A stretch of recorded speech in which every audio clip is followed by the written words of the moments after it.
One of the primary tenets of my practice is focusing on deepening the relationship with yourself in order to improve your relationship with others. The thing is, just because you improve your relationship with yourself doesn't necessarily mean that all of your other relationships are then going to become everything you want them to be. What it does mean is that you're able to sit in the present moment and reality of what you're experiencing and trust your body. Trust yourself to navigate it for your best good and best interest.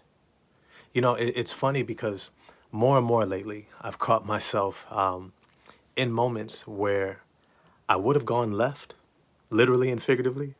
I would have wanted to bounce. I would have wanted to push away. Um, I would have wanted to reject in response to feeling internally rejected, unseen, uncared for, unsupported. And it's interesting that in those moments now, today, being present with it and observing myself in real time, I'm able to choose to be vulnerable, choose to communicate my feelings, my desires, my disappointments.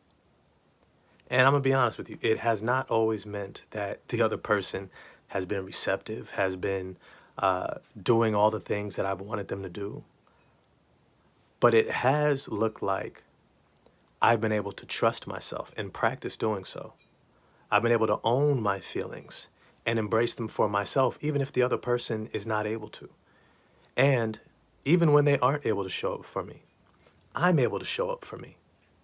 You see, many times when we practice disconnect, we think it's just to dismiss or push away someone else, but sometimes it's also pushing away ourselves. Sometimes the very person that we're rejecting in front of us is also a reflection of the rejection that we are doing within ourselves. If I have my feelings hurt, I need to be aware so I can take care of them. The other person may not be able to, but it doesn't mean that I'm not able to. And this is what it looks like to begin to cultivate and strengthen your relationship with you, to begin to cultivate that trust within yourself, that I'm going to show up for me. I'm going to care for me, even if the person in front of me is unable to. Now, I know this may not be great news for those of us that may have been hoping that our self-care and self-love journey is then going to mean that now we're surrounded with nothing but loving and responsive relationships. The real value is in that loving and responsive relationship being within you for yourself. And if that's not enough, the rest won't ever be.